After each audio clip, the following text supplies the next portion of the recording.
What is up, ladies and gentlemen? What is Favorite- crack-a-lackin'? What's crack-a-lackin'? Hey, I'm Uh, Dave Valente. Thank you for joining us on the Political Deep Dive. Joining us, as always, is the man, Dan the man, the myth, the legend. I am also ready to be Dave Valente for this broadcast. Okay, excellent. It is the final broadcast of my 40s. Congratulations. Yeah, You July are turning 1st. the big 5-0, Fitty. half a century, first third of your life in the rearview mirror. Third of my life. Well, you know what? I took your advice to heart. Both All you and right. I talking about drinking water. I got a water bottle right here myself. I do also have a beer bottle, but Oh, there you go. exactly. I mean, I've learned my lesson about getting drunk on the air before, so not me. I'm going to get drunker. And to make things a little more interesting, oh, nice. bring in the cannabis as well. There you go. One of my favorite Saturday Night Live skits is and I post this from time to time on my birthday, but it's there's where Daryl Hammond was playing Jack. I can't remember the guy who did the A&E biographies.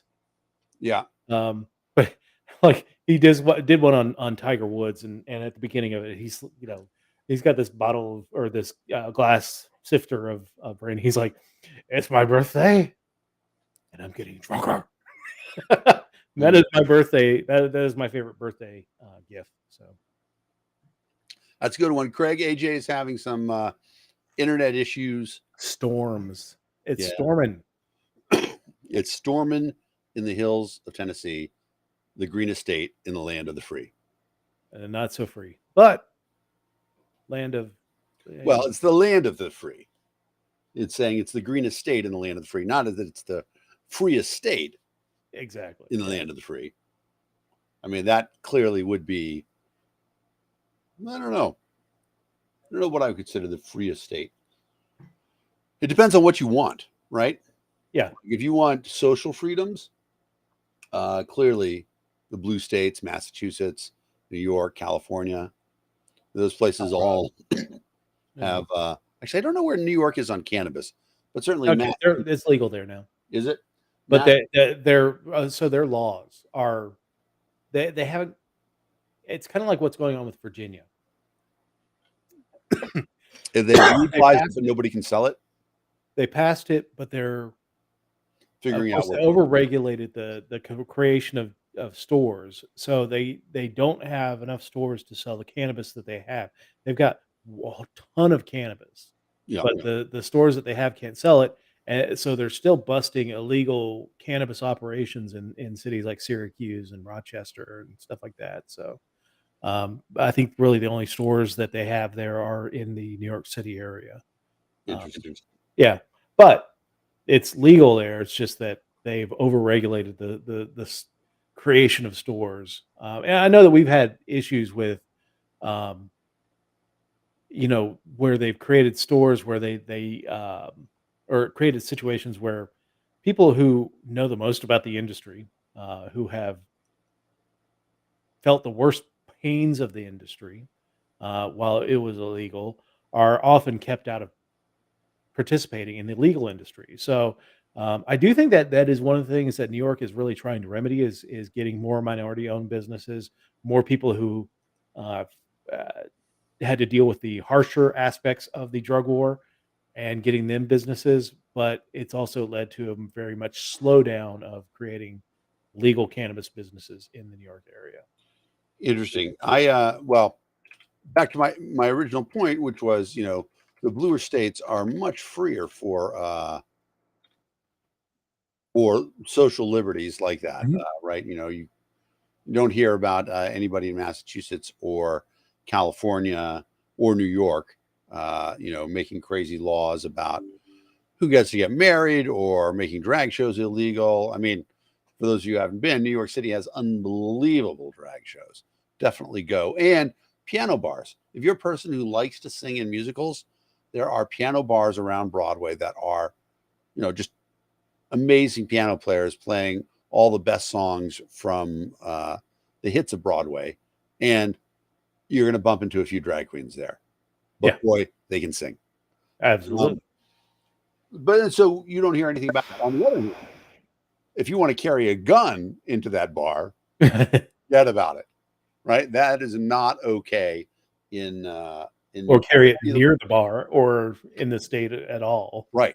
Now, the interesting side of it is that a friend of mine was just out in Colorado, which Colorado is essentially blue now. I think we talked about that on the show last week. But outside of Denver, it's still red. Yep. And I bring this up as an interesting thing. He was open carrying in Alamosa, which is in the southern part of the state. You probably know where it is, Dave, being so close to New Mexico. And for the first time, he actually had an issue about it where a guy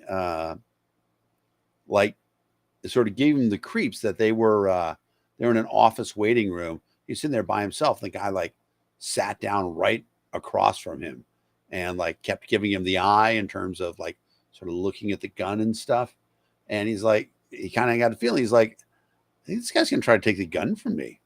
And so he said something to him. He's like, I'm going to move away. I need you to not follow me because I'll feel threatened if you do. And then he went and sat on the other side of the room. But I commented to him and I'm like, thank you for responsibly open carrying, because open carry is about visibility, which is exactly the same as drag shows. Okay. Drag shows are about visibility. It's about people understanding transgendered people. There's nothing to be afraid of. You need to be able to see them, to experience them in your everyday life, because most people don't have any experience with them. Once you do, you find out they're people just like us. There are, great, wonderful people who are happy with their lives, who are transgendered, and there are great, wonderful people who are not transgendered, happy with their lives. There are people who are sad with their lives, who, they're not transgender. They're just normal people, but they're sad with their lives. In fact, most of you aren't. No, I'm just kidding. But yeah, come on. Here's the thing. Visibility is visibility. Visibility is important. Back in the day, there was a LGBTQ organization called Queer Nation, and their chant was, "We're here, we're queer, get used to it." And it was a really important statement because that's where we need to be. People need to get used to stuff like that. You need to get used to the fact that there are non-binary people out there. There are people who are not built in the model of Ward and June Cleaver out there. Yeah. Open carry is the same thing. And so don't say that you support visibility like open carry if you're not supporting other people exercising their visibility rights as well. Exactly. Yeah, it's been it's interesting. I would say Colorado is probably one of the better states. I know a lot of people out there will probably be saying, screaming New Hampshire. New Hampshire's got its stuff, but New Hampshire doesn't have legal cannabis. Yeah, and it's been a haul. I thought that they had passed something this past year in not sure. New Hampshire, but it's probably for most of the state an easy ride into Massachusetts anyway. So New Hampshire now has medical, but it does not have recreational. Which is stunning for as long as the Free State Project's been in the state that has not occurred. They're the only state in New England, which means they're on all sides. They're bordered by places that have legal cannabis, because of course Quebec has legal cannabis as well. Yeah. So that's interesting. I mean, by that point, you've really lost the market, because you know that anybody who's getting cannabis has their store in Massachusetts, Vermont, Maine, whichever direction they want to go, whichever is closest to them. Yeah, I guess when it eventually becomes legal in New Hampshire, that it would be easier to stay in state. But New Hampshire is an interesting state because it's got another weird thing coming up. And I know it's early to start talking about the 2024 election, but really we're only 6 months away from people campaigning in New Hampshire. And for those of you who haven't been to New Hampshire for presidential election season, it's crazy, right? Because everybody's there, especially if it's an open election, if there's no incumbent. Yeah. But even now, right? Kennedy is running as a Democrat, and I think Marianne Williamson is running as well as a Democrat. But the Democrats have made it. I within their rules, it's illegal to campaign in New Hampshire because they moved it too early in the campaign process. Not just campaign, you can't be on the ballot. However, Kennedy and Marianne Williamson could give two shits about that. They want to win. Yeah. And so they are planning on campaigning. Joe Biden will not run in New Hampshire. So that's going to be very interesting that the first primary is going to have Joe Biden behind. It'll be just like 2020. Yeah. I mean, I think most people will look at it for what it's worth that, Biden couldn't campaign there. It's not an official. I don't even know how they're going to do the delegates for that. Yeah. But it's going to be kind of that important of the also rans who's going to be the strongest coming out of New Hampshire. Right. It is an interesting question about whether or not they're going to seat the delegates. And I mean, of the also rans, pretty soon nobody will have enough money to keep going. Although Kennedy, might. He's got money. He's got money. He's got a name. It's an interesting thing. And let's talk about it realistically. Biden is a terrible candidate. He's incredibly vulnerable. If I were able to get up there in a debate, I would say, here's what I want somebody to do. And the next time you're interviewing Joe Biden, ask him what 7 times 9 is. Let's see if he can figure that out. Because I don't think he can. God save the Queen. Yeah. Or ask him a simple question like, how many continents are there, Joe? Stuff like that. And he's like, no, I'm not I am incontinent. Exactly. That sort of thing. Just simple things about because I am convinced right after that God Save the Queen thing that Joe Biden is really on the edge of senility. And it's a shame. Now, what would be interesting is, I mean, and I don't say that in that it's a shame that I'm concerned about Joe Biden. I mean, I certainly don't wish him ill, but it's a shame that we are so tribal that Democrats will look the other way, even though Joe Biden, if he didn't have handlers, would show up in no clothes. Has anybody seen my pants? Or do worse. I mean, we've seen Joe Biden do some weird stuff even before the senility hit. Yep. Hair sniffing. Yeah, the hair sniffing, just the ability to put his foot in his mouth. I mean, there's just a lot of things that happen with Joe Biden. I mean, the plagiarism, Noel Kinnick plagiarism, stuff that happened back in his original run. The thing where he said that he finished top of his law class. In reality, he finished bottom of his law class. It's the opposite of top, and that was before he was senile. Yeah. So, Biden is a vulnerable candidate, but the problem is, and we've seen the Democrats do this. I mean, 2016 is a classic. If it was a head-up matchup, Bernie Sanders would have won that nomination. Oh yeah. But the thing is, the nomination was sewn up before a vote was even cast. The way that the Democrats do things with super delegates, and I know that they reformed the super delegates to an extent, but there's still a massive piece of, and super delegates are like party officials. Each state has a certain number of party officials that just are delegates to the convention, and have that vote. So Hillary Clinton wrapped up 90% of the super delegates before a vote was even cast. Yeah, exactly.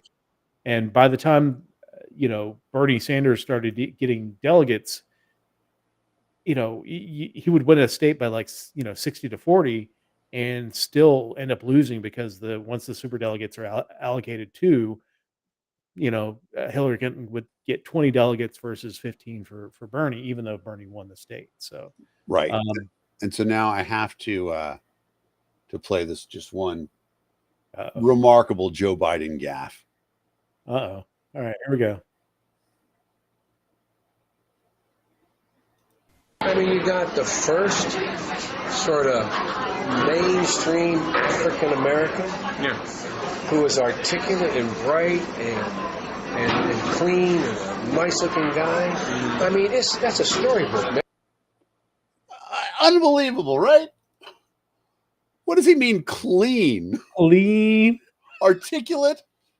You know, Chris Rock has a thing about it. He's like, what Chris Rock, and I don't do a Chris Rock impersonation anymore, but in his Bigger and Blacker, which I recommend everybody watch, it's free on YouTube, he says, you know, what is the most insulting thing that people say about Colin Powell? Oh, he speaks so well. He's so well spoken, right? It's like, speak so well. That's something you say about a child who's learning disabled, right? It's not something you should say about a person that's running for president. He speaks so well. What do they think he was going to say? I was going to be president. Yeah. And it's the same. Here's Joe Biden, right? Dropping these terrible things. And I mean, I believe that he sincerely meant it, but he doesn't know that he's racist. He doesn't know that he's sexist. He doesn't know that it's not appropriate to smell women's hair or touch them without their consent. I mean, I remember when he was running in 2000, I think it was 2008, where, you know, he runs into Indian American from the country of India. He's like, "Oh, where are you from? India? I can't go to a 7-Eleven in Delaware without being able to speak Pashto." Like, yeah, it's unbelievable. You know, Craig's got an interesting question. He said, wants to know who's better, Clinton or Biden? And I'm assuming we're talking about Hillary Clinton. And I got two jokes. oh boy. Well, so the first one is just, you know, you say whatever you want about Hillary, but in many ways, she's the anti-Biden, right? People only call her stupid once. Okay? You don't get to make that mistake. My uncle was head of the ACLU in Little Rock when Bill was governor there. And she was one of the top 50 lawyers in the country, working for Rose and I don't remember the other name, but, you know, she's famously a brilliant person. Okay. We can disagree with her politics all we want, say she fucked up a lot of stuff, but famously, you know, I mean, evil mastermind. Let's say evil mastermind. But the joke that I have is that Bill and Hillary Clinton, when Bill's president, are driving in the limo down Pennsylvania Avenue in Washington, D.C. And Hillary looks out the window. She says, "Oh my God, that's George Blair. We dated when I was in high school." And Bill says, "Oh, aren't you glad you married me? Because now you're married to the president of the United States." And Hillary says, "Oh, if I'd married him, I'd still be married to the president of the United States." So, you want to know my favorite political joke? Let's hear it. What's the difference between a garbanzo bean and a chickpea? You can't pay a garbanzo to bean on you. Trump never asked a garbanzo to bean on him. Okay, I was close.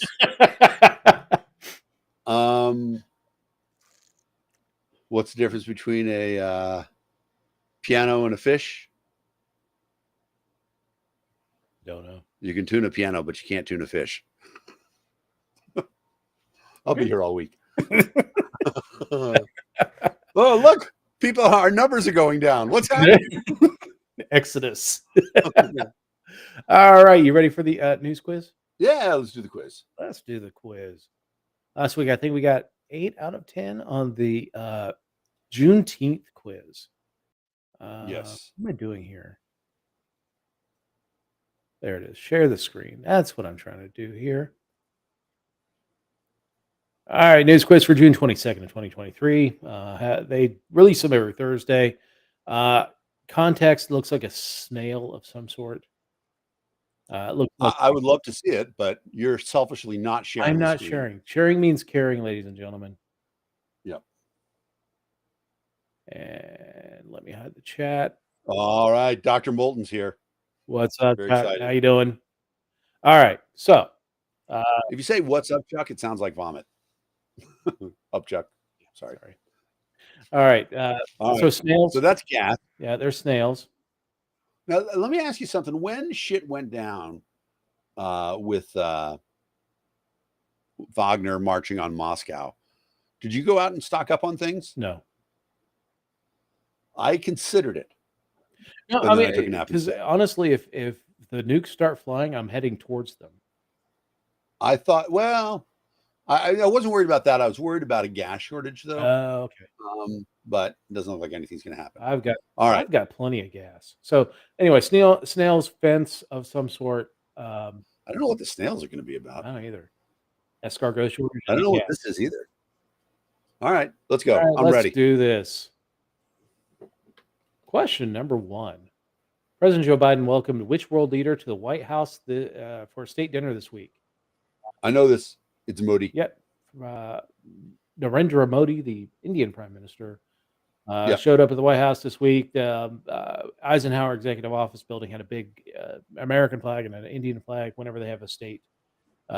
They had, yeah. Well, it's interesting. They had, well, as it says, they had a vegetarian meal. Modi is, somewhat of a controversial figure in his own country. Oh yeah, although he is a popular candidate, but well, he's not.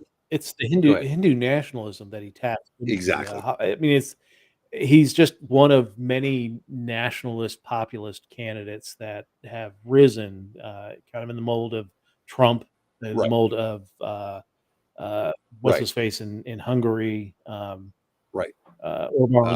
Viktor Orban, right? There are Erdogan in Turkey as well. It's just he's tapped in. I mean, and for a billion, country of a billion people, solid majority are Hindu.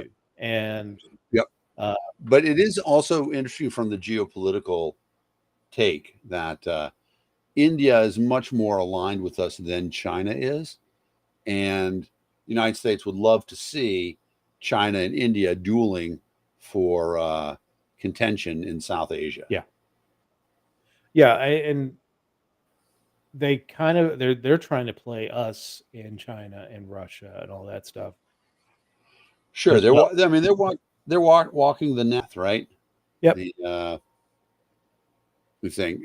So just quickly, I can't help it. Every time I hear about Antony Blinken, I keep thinking that his name is, if you just use his first initial, it's Abe Lincoln. So, damn. I think of he's one of the reindeer. Winkin, blinking, and nod. Yeah, winking, blinking, and nod. Yeah, right. That's not. I don't think there's a reindeer named Lincoln, but not my religion, so I'm not sure.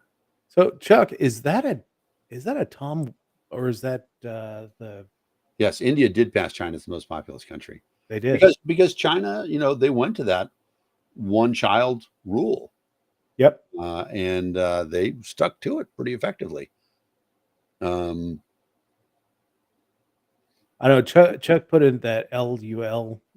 It looks like Tom Woods to me, with a beard.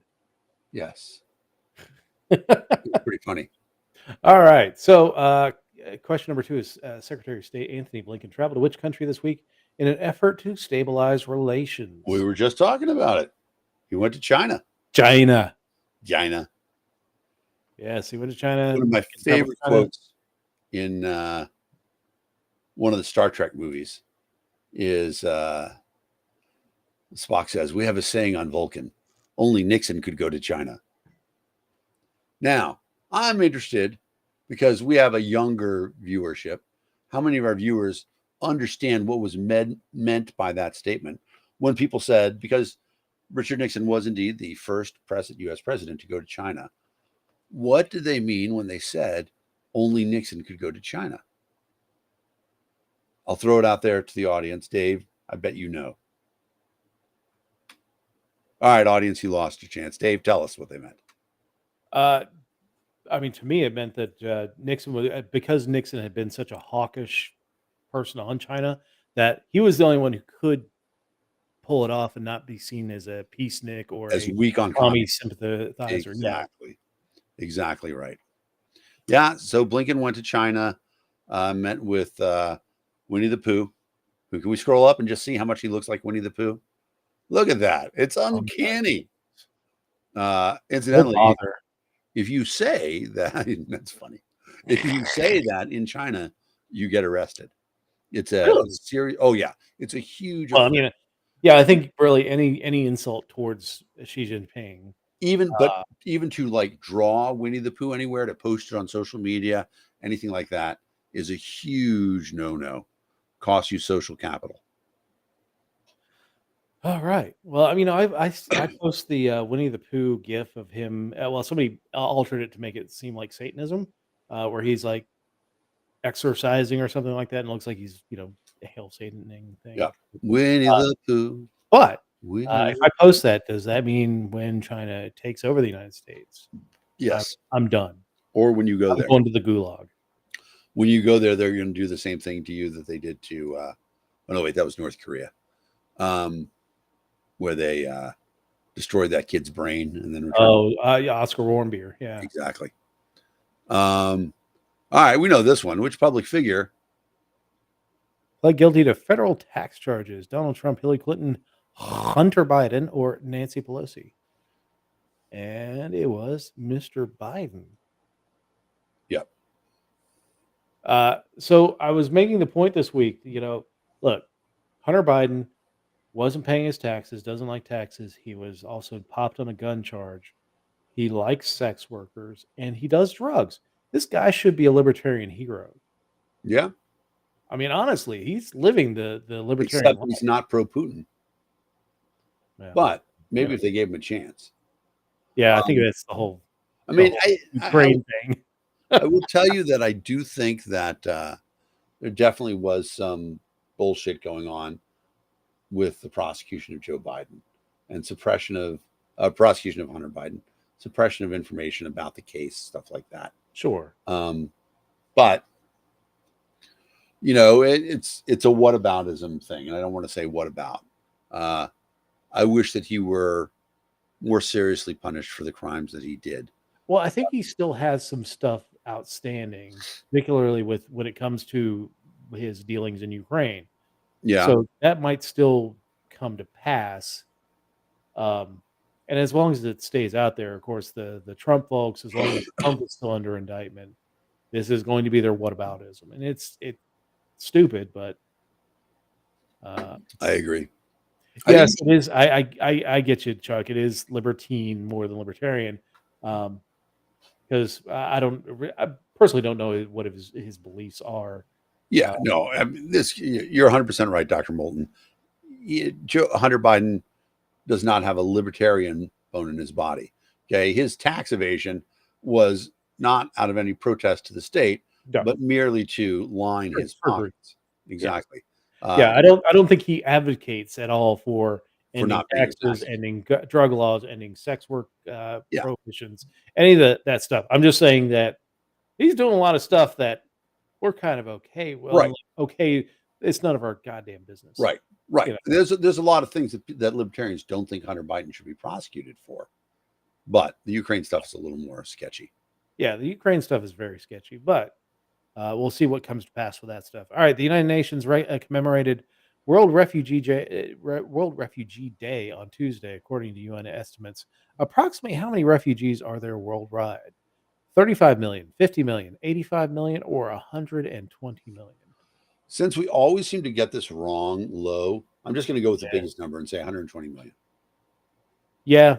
I just thinking of what's going on with Russia, Ukraine, Syria, all the displaced people in North Africa. We've talked Central America. Yeah. So South America. I say 120 million. Let's do that in a planet of 7.4 billion. That's nothing. So yeah. Oh, it's the low end. Now, of course, it's the low end on this one. You know what? It got better. It got better last week. I forgot there were 120 million, and then 90 million people found a home. There we go. All right. So UNHCR estimates that the number of refugees worldwide approaching 35 million. Oh, but see, look, it says it does not include the millions of forcibly displaced people who have not been granted refugee status. So that's why we got it wrong. Okay. Yeah. Audience also I would everybody got it wrong. I would say Sorry.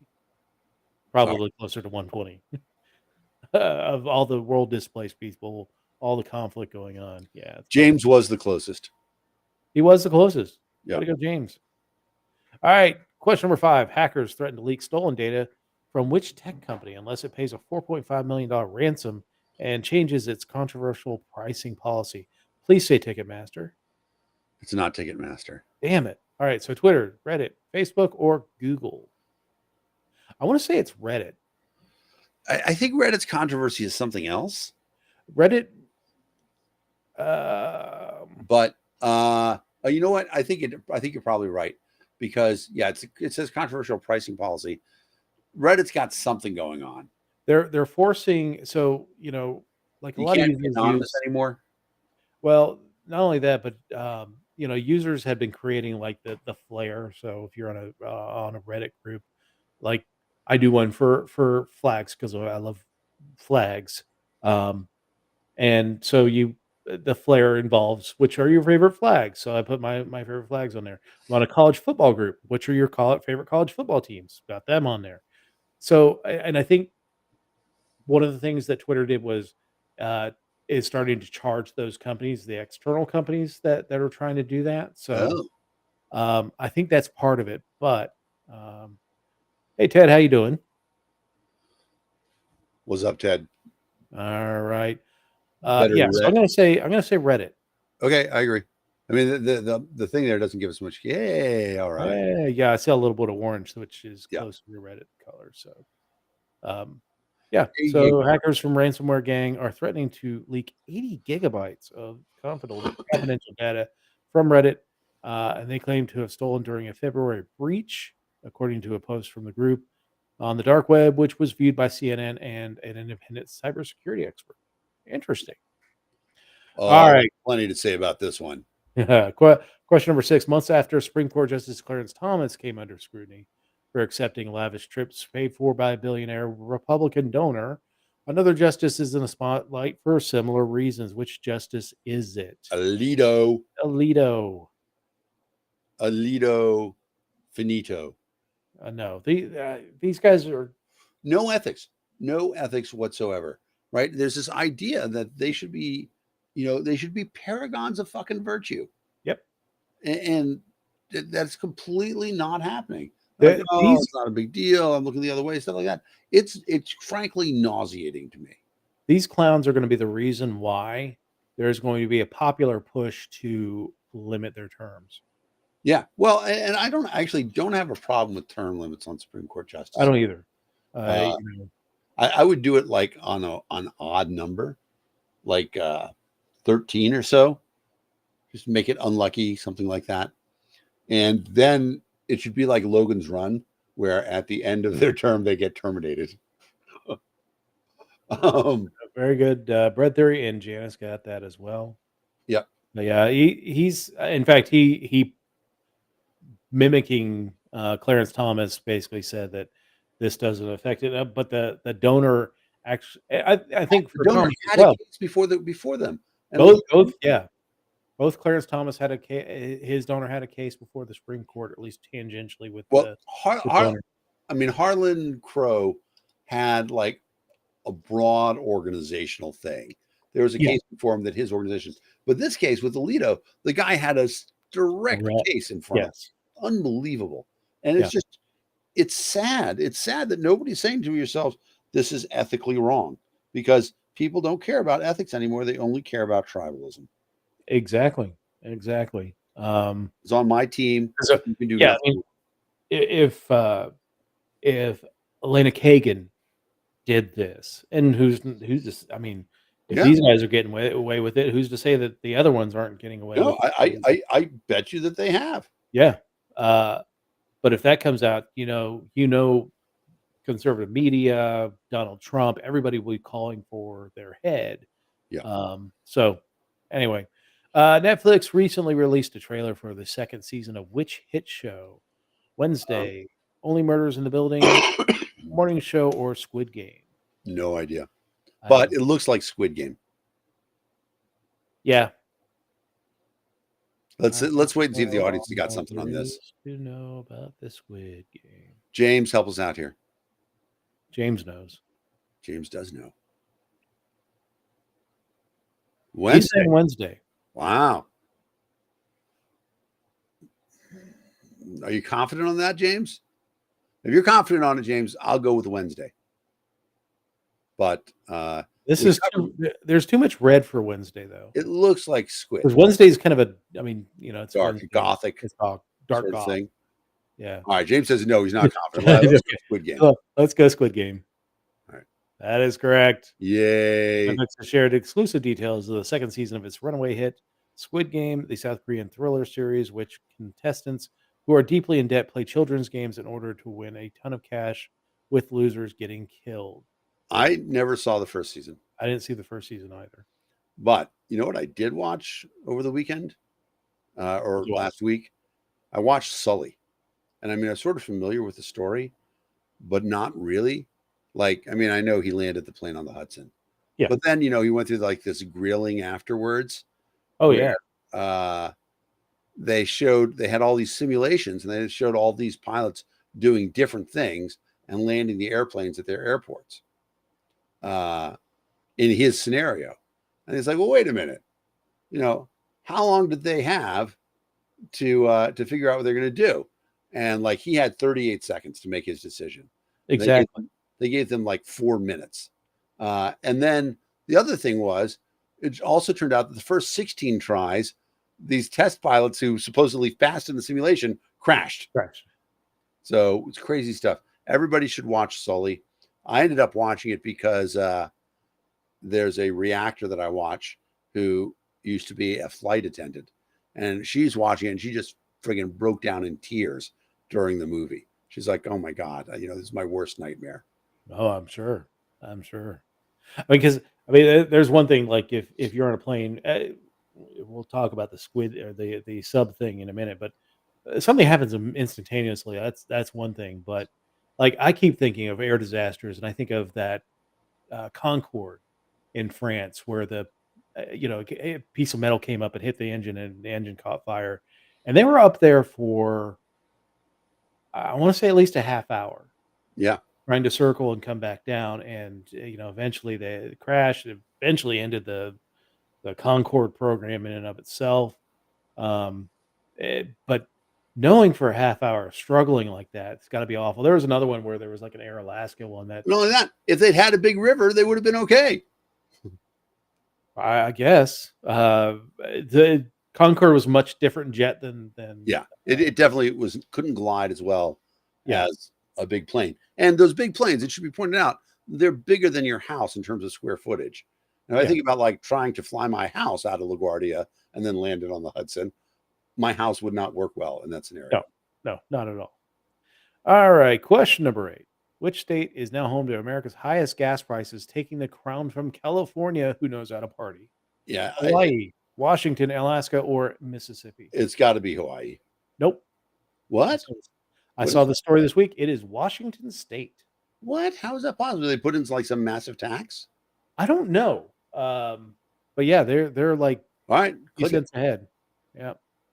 Average cost of gas in Washington has jumped by more than 30 cents in the past month, more than $4.90 a gallon, according to AAA, which is 10 cents more than what is. You know what?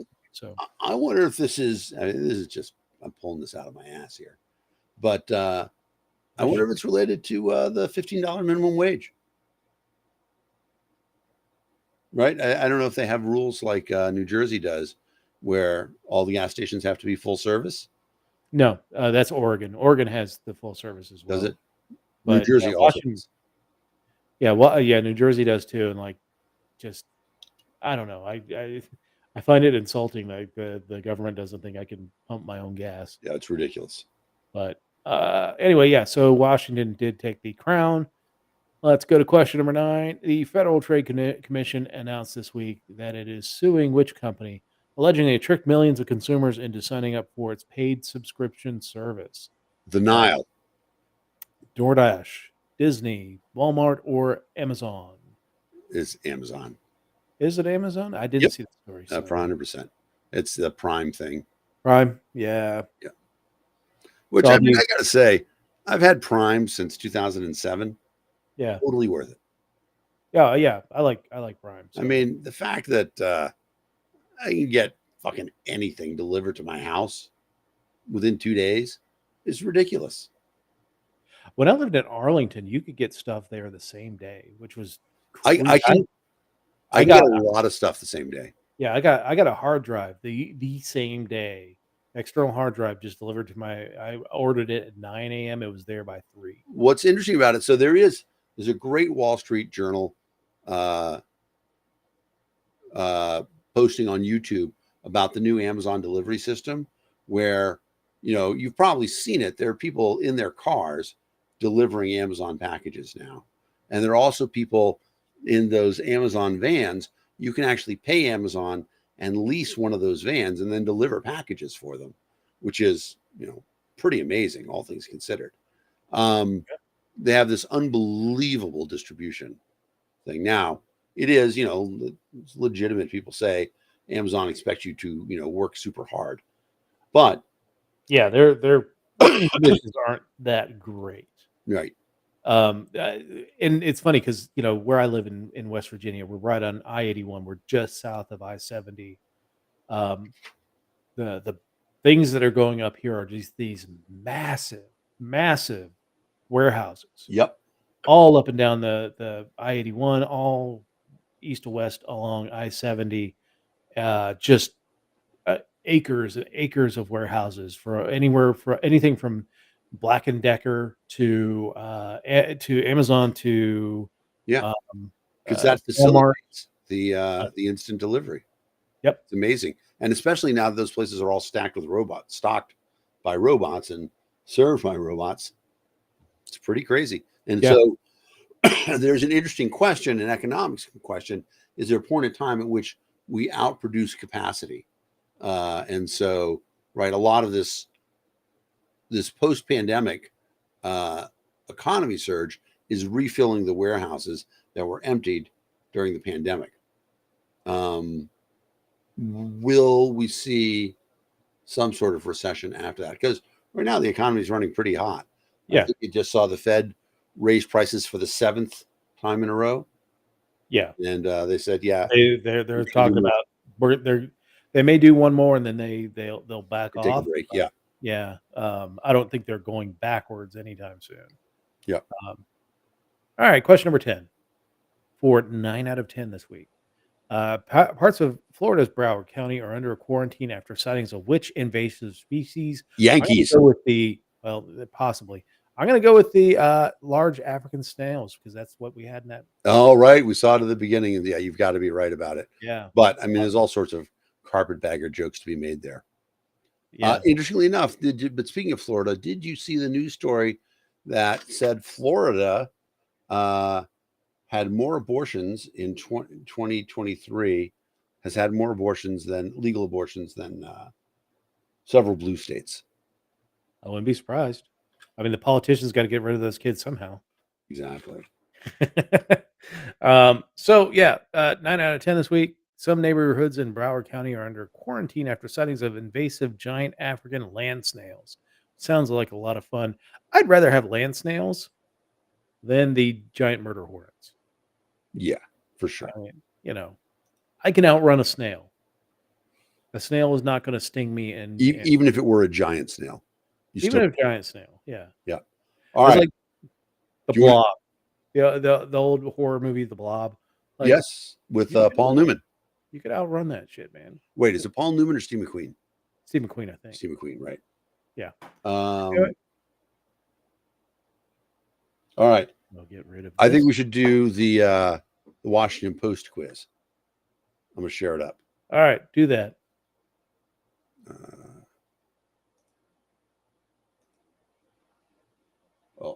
Hang on. Thank you, sir. Appreciate that.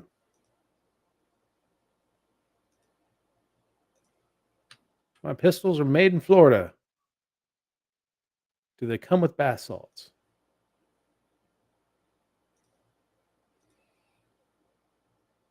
All right. We got a quiz here. Yep. I stayed 3 nights in a modest one-room unit at the King's Salmon Lodge, a comfortable but rustic facility with home-style meals. This Supreme Court justice in a Wall Street Journal op-ed. Which justice nominated by George Bush? We know the answer to this. Alito. Alito. Alito. Oh, oh, oh. All right, here we go. Next. All right, I said when I announced the farewell tour that maybe I would do a residency like Kate Bush did, but not in America. I will do it. I will not do it in America. Interesting. LGBT issues. Is it going to be Elton John? I mean, Elton lives in the United States. Well, he lives in Atlanta. Does he? Yeah, he bought a big penthouse in a high rise. Who else could it be? It's got to have to be a British artist. And a male. Sam Smith has got the issue with his. It can't be a farewell tour for Sam Smith, though. Wait. He's been on his farewell tour, which began in 2018. To quote one of his hits, "Long, long time." And I think that's Elton. Yeah, that's Elton. Long time. Touchdown, brings me round to rent to find. I'm not the man. Elton John. Oh no. Although you know what, Rocket Man. William Shatner did a much better version of that song. Shatner's version is really good. Oh my god, it's amazing. Have you heard his version of Common People? No. It's produced by Joe Jackson, and it's amazing. So that's for everybody's list afterwards. Look up William Shatner, Common People. Really good. Close, James. Right artist. Yes. All right. Will take responsibility for 2 instances of failure to file tax payments when due. Excuse me. I know he believes it is important to take responsibility for the mistakes he made during a period of turmoil and addiction in his life. Or Chris Clark. Who is Clark talking about? We know this. Tom Hanks. Could be Tom Hanks. There was that whole. First of all, there was that period where he had AIDS and sued the law firm. And then he went insane on that island. And then he went into outer space. Yeah. Guy's had an amazing life. Exactly. All right, Hunter Biden. We are cruising here. There's a wonderful atmosphere from sunset to sunrise, and everybody enjoyed a very atmospheric morning. Nicola Tasker. Now, these are the summer vibes we unite now to celebrate the solstice, one of which 5,000-year-old Stonehenge, where the demons dwell. And believe me, friends, they do dwell well. Stonehenge. Boing. We are crushing this. It frustrates me to no end to see such a well-crafted series saddled with this AI intro. Filmmaker Colo Quiro. Lesson throw that which company used AI in the opening credits of its Disney Plus show, Secret Invasion? Parent company not acceptable. I'm assuming it's Marvel. Yeah.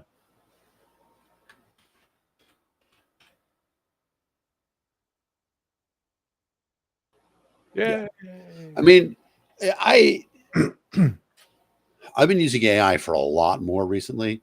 There's a lot of coding. I don't know if you know, those of you who follow me on Facebook saw that I asked AI. You know, I can show this real quick since we've been talking about it. My group here.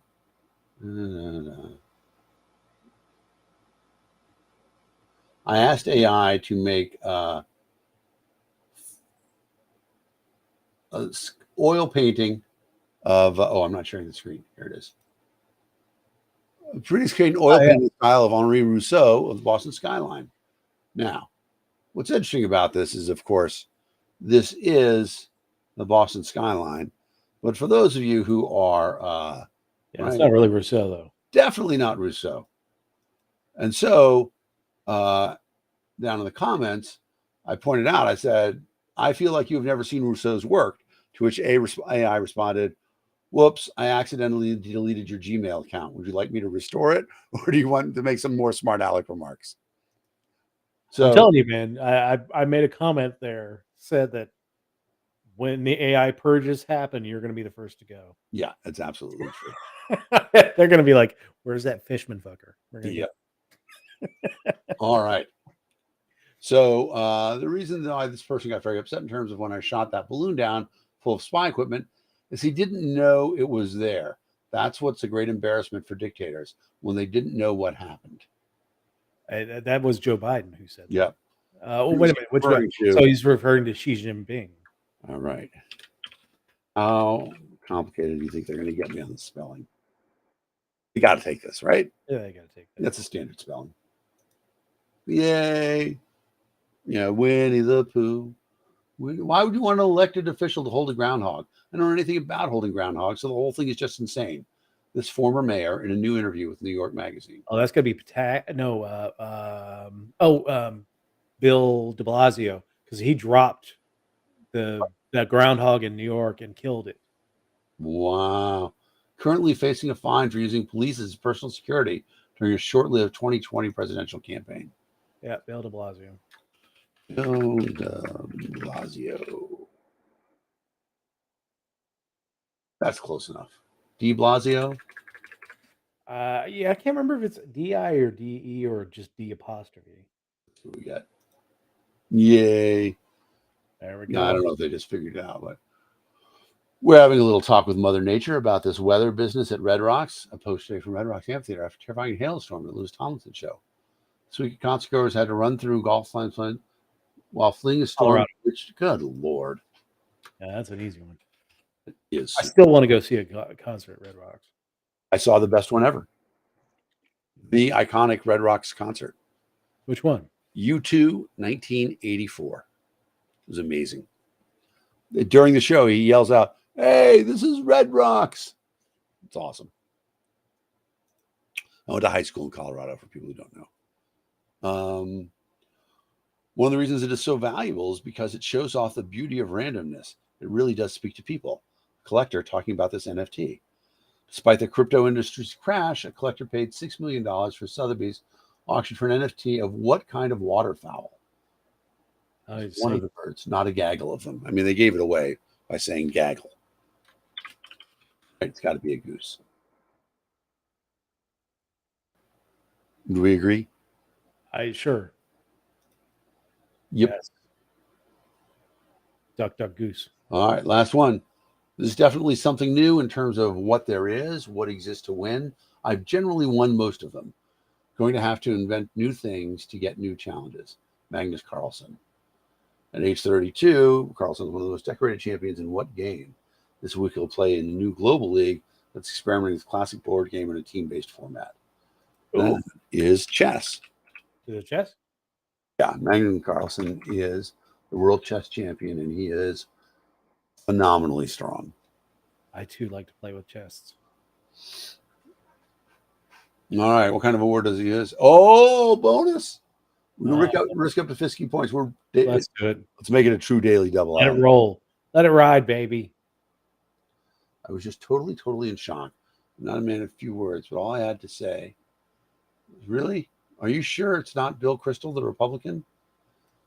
Fittingly, who cracked this joke after being named one of the 5 Kennedy Center honorees for 2020? Billy Crystal. Nice.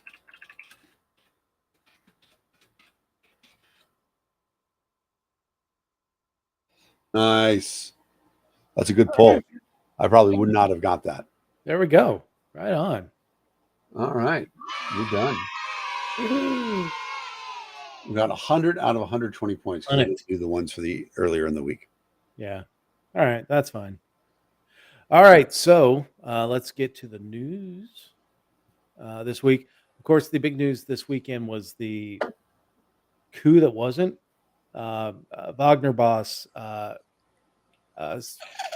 Prigozhin, Sergei Prigozhin, whatever his name is. Anyway, he decides to turn on Vladimir Putin and rolled towards Moscow, taking the cities of Rostov-on-Don and Voronezh before stopping. 200 miles away from Moscow. Yeah, 200 miles away from Moscow. Half a day's drive. And just he apparently takes a deal that was brokered by Viktor Lukashenko, the madman that runs Belarus. And now is apparently going to Belarus, although nobody's seen Mr. Prigozhin since he left Rostov-on-Don last night, Moscow or Russia time, and so we don't know if he got the Goodfellas treatment. Told he's going to be a made man in Belarus and get shot in the back of the head. I don't know. But we also haven't seen Vladimir Putin since this whole thing went down. So we're not sure what's going on in Russia. But this was an interesting weekend all around, from the actual turn of the Wagner Group. Although that really wasn't so much a surprise to me, because he's been agitating about his displeasure with the Russian military leadership for a while. Yeah, I mean, he claimed that, first of all, that the Russians were not giving him enough ammunition. Yep. Fight. They were keeping them undersupplied. Now, the other side of the argument was that the Russians are like, well, we don't want you to have enough ammunition to be able to come and attack Moscow, which may have been pretty good thinking on their part. Sure. But then it came to a head where he said that Russian troops fired on Wagner troops 3 days ago now, I guess. And that was sort of what brought everything to a head. Now, what's interesting about it is that the Wagner troops were not on the front line in most cases, because the Wagner troops were really being used as shock troops for offense, for attacking, which is why they sustained such incredibly heavy casualties. Yeah. Whereas what's happening now, the trench warfare that's happening, I mean, really dug in and fortified positions, those are Russian regulars. Conscripts, but regulars, I would say. Yeah. Yeah. I mean, I'm not too concerned. I would say that what happened this weekend is probably eventually is going to be the end of this war, at least as Russia taking Ukraine. That is no longer on the table, and it hasn't really been for a while. But the idea that Russia would be able to take Ukraine and wipe them off the face of the earth and absorb them back into Russia is completely off the table. Right now, it's for them just to try and maintain the Donetsk region, the Crimea area. Right. If they can maintain that, that's probably going to be seen as a win for them long term. Although for Vladimir Putin, this is pretty much shown that Russia really just doesn't have, let's say China said, you know what, we want Russia's oil. They could probably take Russia to the Ural Mountains with fairly not much of a shot. Maybe. Now, I mean nukes even it out, but well, the other thing about it though is that, trying to remember who said, I'm pretty sure it's Mike Tyson said, everybody's got a good fight plan until you get punched in the mouth. Yeah. China hasn't had a major conflict. So, just like we thought Russia would be a lot better and have a lot higher esprit de corps, we don't really know what China's got going on. Now, they do have, border skirmishes with Vietnam every 4 years or so. Not with India. Yeah. Yeah, but it's not like, significant conflict. We've got no idea what how well they can maintain their supply chain. China is not a country that is self-sufficient for fuel. That makes the taking Siberia and Russia all the more tempting, because that is rich in fuel. Siberia, well, and Kazakhstan and French Indochina as well, right? Well, yeah. Asia, that area. Well, that's why they try and claim all of the South China Sea. Yeah. So. Yeah, but I mean, it's the same issue that Japan had, right? Japan was certainly, the American goal was to cut them off from petroleum products. Yep. Although it didn't seem to work really well. But we could do a lot better job of it now. But I do think that, I mean, it's an interesting thing because, but speaking about that, then China kind of has to look at what's happening with Russia, and they've got to be thinking to themselves, maybe we couldn't invade Ukraine or couldn't invade Taiwan. Again, the United States has all these things. Now, you would argue that China appears to be technologically ascendant, better than Russia. Yeah. But, I mean, the Russians have been pretty good at making some good shit for a long time. And they just sucked in this war. Well, they've sucked in this war. I mean, I think sanctions to an extent have hampered Russia and the ability to resupply themselves, to build new weaponry and get that stuff out to the front. But the even reluctance of Russians to actually get involved in the war, the flood of young men from Russia has definitely impacted, and the fact that most people are just not buying the. There are people within Russia that are buying the patriotic stuff, but it's like in the United States, who are buying the ultra nationalist stuff. It's generally the older folks. Right. These aren't the people signing up for the military. These are people who may have already served in the military to an extent, but it's not the young people. The young people are like, "F this! I'm getting the hell out of Russia. I'm going down to Georgia. I'm going, going into Finland, whatever. Right. Getting out of the situation." I don't. For me, I think Russia has really exposed itself, and they're ripe for the picking. I mean, China has got to be looking at it like there really isn't a strategic advantage of taking Taiwan other than having more land and having more territorial waters technically. But taking Siberian Russia has a lot of, I mean, it's got to be tempting. Yeah. I mean, Russian doctrine does state that they will use nuclear weapons in defense of the homeland. I'm wondering if that's what stopped Prigozhin, is that Putin threatened to nuke the advancing. What's he going to do? Fire a nuke in his own country? That's crazy. It's Vladimir Putin. And here's the thing. If he was advancing on Moscow, I don't know that the police forces of Moscow would have held off or even gotten in the way of Prigozhin. No. I mean, first of all, the police are not equipped to fight. Well, I mean, they do have pretty good weapons among their police forces. It's just that it's the whole thing that happened with Boris Yeltsin. Are you really? I mean, right. When the coup happened, are the military forces going to fire on their own people, or are they going to fire on the Duma? Right. They chose the Duma back then, so yeah, and it would be interesting to see. Yeah, I mean, I had some hopes that Putin was going to be deposed because I think that would be a better case scenario for everybody. Prigozhin is not. He's gotten more and more out there during this whole thing. Like he's kind of foaming at the mouth, and that's what led him to turn tail and head towards Moscow. Well, and one of the crazy things is that he shows up everywhere in fatigues, right? Wearing body armor. Right. He's not a soldier. He's a cook. People should watch. NBC News did a wonderful biography of Prigozhin. He started off as he was a restaurant owner. He owned the restaurant that Vladimir Putin made his plans on how he was going to win the first election in.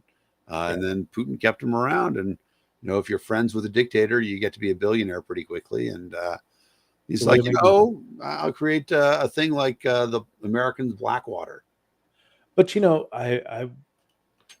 you also have to think, if you're Prigozhin, you've got to see like a bunch of your oligarch buddies have been falling off of hotel balconies and poisoned, and you got to think perhaps my days are numbered. So maybe it was a preemptive thing. But again, until we see Prigozhin emerge again, there's going to be the question of, do they just get to him? And it's a legitimate question because Also, none of the oligarchs, nobody spoke out while it was happening, saying, "Yeah, go Prigozhin, let's go." Yeah. Anything like that. There was no popular support. I mean, there was popular support. There was no support from oligarchs or people in power. Yeah. And I don't think that replacing Putin with Prigozhin would be all that positive in the end. I think that they would probably, it gives them an easy way to withdraw from Ukraine, because Prigozhin said last week that, I mean, this is a pretty radical thing for him to say, too. He said there was never a reason for us to invade Ukraine. The oligarchs wanted access to Ukraine's resources to make them richer. Yep. And he went on to say, the Russian bourgeois, my word, not his, but are losing their kids in this war that's being fought to make the oligarchs richer. That's some powerful stuff, man. I mean, that's revolutionary stuff. And so I think Prigozhin would have been better, but who knows? I mean, I think it's just rearranging the deck chairs on the Titanic, which has also been in the news lately. Good point. Nice transition. Yeah. So professional work there. So yeah, most of the news this week until yesterday was dominated by the missing submersible and all the memes that followed it. It's crazy that got so much publicity, because it's such a niche little story and it truly affects nobody. But yeah, I mean, in many ways, that was a bigger story than the Fifth Russian Revolution. Yeah, it was. And it went on and on. It's still going on, because, I mean, today they're making an announcement that a multinational investigation is going to be on it. Of course, they're talking about more regulations and more. And believe me, I get it. The sub blows up in the 4,000 feet down, and okay, yeah, they're in the way that he kind of thumbed his nose at regulations and safety and things like that. I mean, that part is stupid. I mean, there's no question about it. This guy, it was a wish.com stub. Yeah, it was a huge mistake to a lot of things that he did. But they did make 12 successful trips, 13 successful trips in that ship. But you have to know that the more trips you make into it, that the more metal fatigue, Yeah, you have to. You can't just keep using this stuff forever. We're talking about dying process, and if you're on a plane that it hits the side of a mountain, you don't see it coming. That's better than flying around for 30 minutes. Right. The comfort that and I won't even say comfort, but at least knowing that what happened to them, they probably didn't even register. Right. They may have heard like some creaking or something along those lines that may have tuned them into something that was about to happen. Right. But they suddenly lost radio contact. Yeah. It was clearly an instantaneous thing. Yeah. So yeah, they hearing the description of what happens when something deep pressure or that collapses under all that pressure, like the internal, because when the air starts getting pushed in, it heats up to the surface temperature of the sun. So people are like, well, what about remains? It really is not going to be many remains or anything left. And then crushed to a fine powder. So put it in context, what this was a dangerous thing. This is people doing dangerous things. I'll put it out to you and to the audience. What's the most dangerous thing you've ever done? And I can lead with a couple of things. I mean, I've traveled at well over 100 miles an hour in a car. I've gotten to the point where the dotted line turns solid. It was like over 130 miles an hour. So middle of New Mexico, roads are flat, roads are straight. What were you driving? It was a Maxima. Nice. Nissan makes great cars. With a very similar engine, I've done the same thing in Infiniti G37. But I didn't feel like that was super dangerous. Well, looking back on it, any one of a number of things could happen. Like if flat tire, you're gone. I mean, there's no, yeah. I mean, any and things fail on American cars or even Japanese cars far more often than things fail on a ship or something. Yeah, yeah. I mean, I'll give you that. Say anything from the audience? Nothing yet. I will say that there Odie are got one. times. Oh, here we go. Climbed a tree that was about 4 stories high, and I was just a kid, no gear, just went out on a branch. My mom has video of it. She truly let me do whatever. Yeah, that's kind of cool. I mean, I'm glad you're still here with us. Yeah. I've had a couple of things. One not that long ago, like 25 years ago. So, I mean, I was certainly old enough. I should have known better. When my wife and I were moving in together, we were living in Boston, and we were driving a truck to get from her place, which is on Huntington Avenue, over by, for people who know Boston, over by Symphony Hall, heading out into Newton. And so we got onto Sturrow Drive. Sturrow Drive is one of those places that has a low bridge. In fact, no trucks are allowed on Sturrow Drive. And there's one part where on the right-hand side, it says 9 feet 8 inches. And I'm driving, and all of a sudden I realize, fuck, I'm in a truck that is supposedly 10 feet high. Uh-oh. And I thought about it, and I was crazy. I didn't really even slow down. Like, I didn't want to stop in the middle of this busy street, but I got over onto the left side, so at the highest part of the bridge.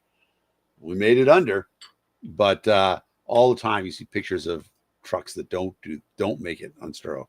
That was pretty dangerous. I think I've seen the videos and pictures of trucks that have not made it under that. Yeah, bridge. Yeah, no, it's a crazy thing. And that could have been a pretty bad accident if it had happened. Oh yeah. What else? Can open under the top of your truck. Yeah, I have I definitely have had some significant accidents. I'm going to show the scar after this, but do you know what a weed whacker is? Like what looks like a golf club, a manual one. Yeah. Okay, so my mom sent me out to cut the weeds in the backyard with a manual weed whacker, and I'm hating it because it's labor. But then I see my brother watching me, and I'm like, oh boy, this sure is fun. Try to pull the Tom Sawyer on him. I'm like, hey. He's like, oh, can I try? I'm like, no, you're too little. Like, come on, please. I'll do a good job. I'm like, the only way I would let you do it is you did all the rest of the yard. He's like, okay. So I figure I'm going to stand behind him to see it happen. He takes a full golf swing, and the blade comes around, and it hits me right between the middle of the eye, splits my glasses in half. And let's see. I don't remember which side the scar is on. Not that side. Maybe it's on that side. I don't know. But right here, there's a scar where, like, the blade just wailed me too. That take me to the hospital, stuff like that. It was crazy. So that was pretty dangerous. I could easily have lost an eye doing that. Oh yeah. Other than that, or you could have just been a cautionary tale. Could have been a cautionary tale. That Fishman kid. Yeah, I've done some risky things with substances and things like that, but nothing else. That's probably the closest I've come that I can think of. Except for I talked about it on the show when I was detained by the KGB in Russia. That was pretty scary too. That could have been another cautionary tale. Exactly. But so what led us to that thing of what's the most dangerous thing you did? We're talking about something else. Oh, the sub. So when we're talking about the sub and instantaneous death that they faced. Now I'll tell you the interesting thing. So I spent every summer of my life in Woods Hole, Massachusetts, which is where the Woods Hole Oceanographic Institute is, which is where the Alvin submarine is. And for many years, Alvin was the deep diving champion. I believe it still is, actually. But it's not the same Alvin. They've had a couple iterations of it. But at one point, the United States lost a bunch of hydrogen bombs off the coast of Spain. Alvin went out there and retrieved them. There was a Russian sub that went down They never found the one at Savannah. Huh? They never found the nuclear bomb that fell off the coast of Savannah. That's what they want you to believe. In reality, I have it. Oh, But I also I grew up and I knew Bob Ballard. I knew Todd Ballard. Todd Ballard is in my age. Was my age. I went to school there for a year. We went to some parties together, etc. Tragically, he died in an automobile accident, very young age.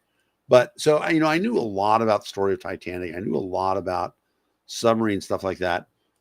And in the very beginning, as soon as I heard the first story, I'm like, this is some crazy shit, because you don't actually need much of a submarine to do that, because you could just lower a super big capsule on a wire, and it wouldn't take that much to do it. And then you don't have to put a lot of motor in there, stuff like that, and you just need enough energy to move around at the end of your cable, and you get pulled up. Plus, if there's an emergency, that sort of thing.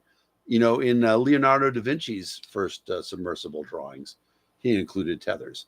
So it was a crazy thing. It's incredibly unfortunate because, I don't want to see anybody die, especially not people who are, trying to do something cool. It would be cool to go down and see Titanic. It's not my bag, but if that's what you want to do.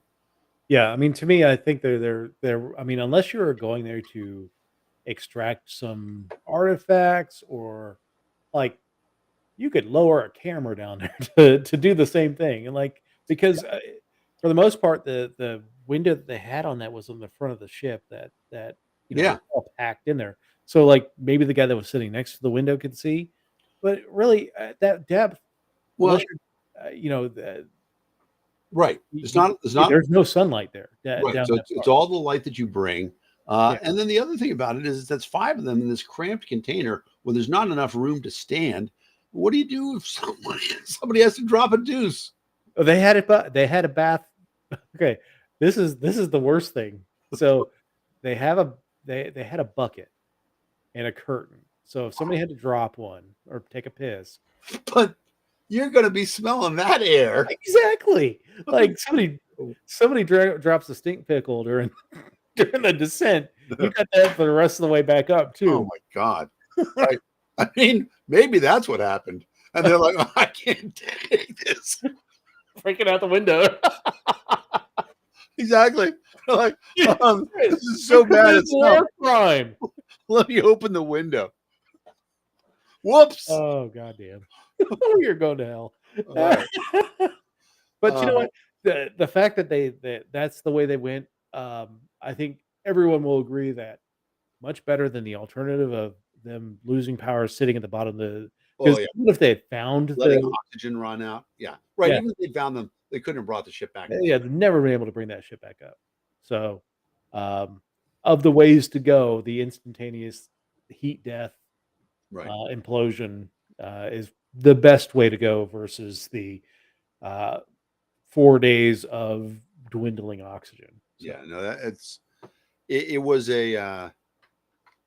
Now the other interesting thing about it is there's an interesting question of, all these resources that were mobilized, who's going to end up paying for them? Yeah, and so I heard that the Coast Guard did a briefing today, and somebody asked, will you be going after the families for restitution for the search project, search fees and things like that? They said no, that it doesn't matter whether you are multi-billionaires, with a sub that gets blown up in the ocean, the deep ocean, or if you're, a guy out on his boat in the middle of the ocean that loses power, we're going to go after and find you, and that it won't be a cost to you for doing it. It's interesting, and it's a nice take to a nice place to sort of take that. I had the good fortune to live in a lot of fishing communities, Galveston, Texas, and then Beverly, Massachusetts, and then when I went to school in England, Whitehaven, Cumbria, and then of course Woods Hole as well. And was always moving to me. There's a hymn that I don't know if it's sung everywhere, but it's certainly sung in a lot of churches. And I think it's Pace. I don't know who. It's not Byron, but somebody famous.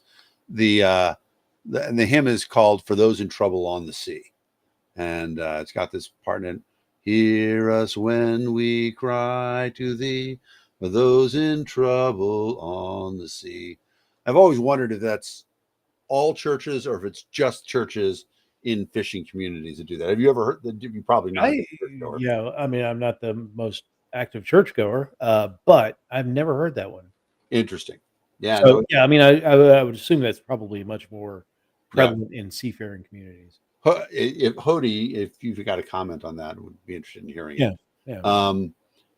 There is